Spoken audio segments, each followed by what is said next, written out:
Good morning, Easy North.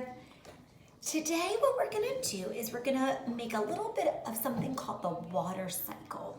So we're gonna be looking at a couple of different materials that you need to set this up, and I'll help you get started.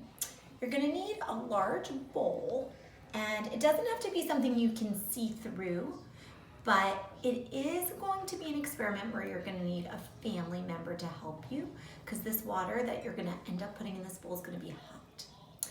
You also need a glass, smaller glass that will kind of fit into the bowl. So I'm using this little glass here. It's kind of a little bit of a measuring glass. Some salt and some ice. And then the last thing you need is plastic wrap.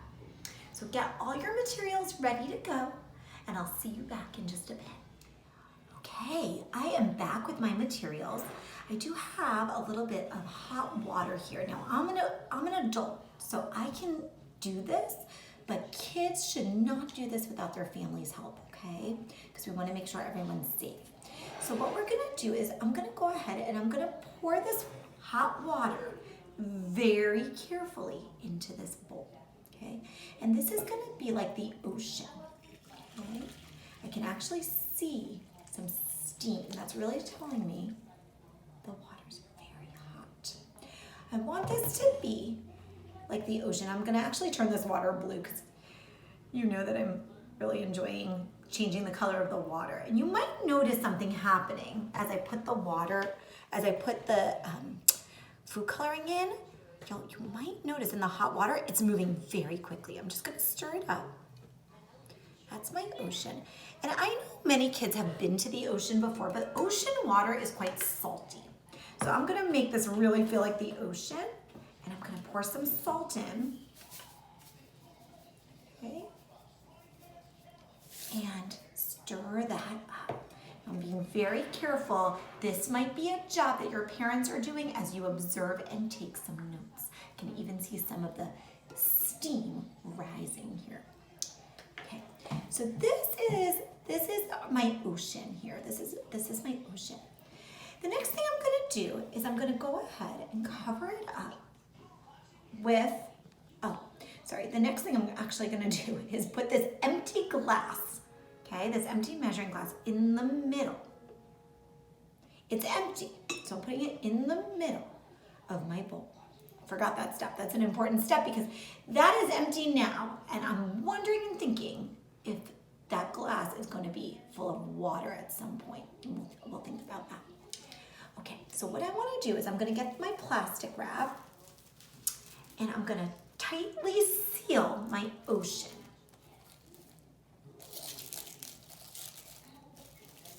Take a close look. You're going to notice that the top of this is starting to fog up already. It's kind of like what would happen with clouds. Okay. And the last thing I want to do is I want to take some ice. Now this is a solid version of water, right? It's not changing shapes. But it can kind of show like if cold air was moving in, what that might be like. So I'm gonna go ahead and I'm gonna just stick an ice cube or two very carefully on top of the plastic wrap. So what I'm gonna do right now is just take a look. What do I have here? I have a bowl of warm water with salt. That's my ocean, okay? I have an empty glass, and then I have my plastic wrap, and I have the cold air moving through. So clouds, I'm seeing some clouds forming. Cold air is moving through. Take a few minutes and make a prediction. What's gonna happen? What do you think? Turn to someone near you. Make a guess.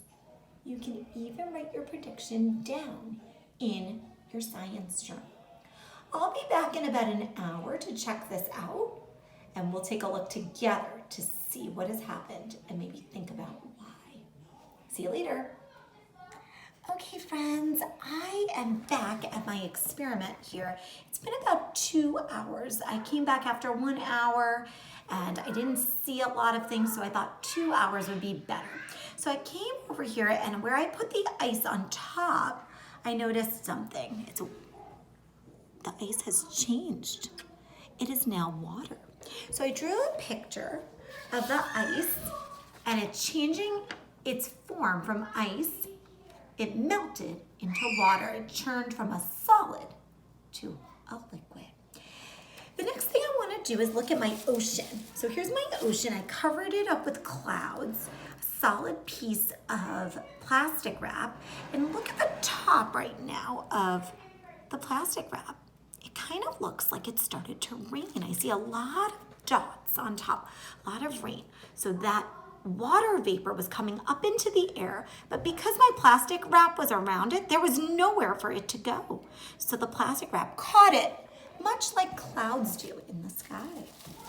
So I'm gonna go ahead, I'm gonna take this plastic wrap slowly and carefully off.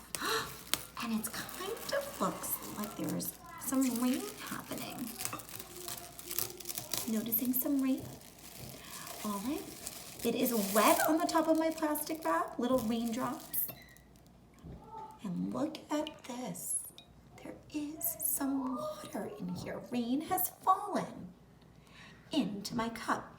Now I'm curious to say, this water, I could probably drink it. I don't know if I want to right now because I put some salt in here and I put some food coloring in here and it's been sitting out for a while, but it is kind of like rainwater. It's like the way we would catch rainwater. So this is the way it works in the world. This is the exact way it works. Water comes up from the ocean, okay? And that is called evaporation. And then rain comes and it forms and we collect rain into little puddles or around. So I'm gonna go ahead and I'm gonna draw all of that information in my science journal, and I hope you enjoy doing this experiment too.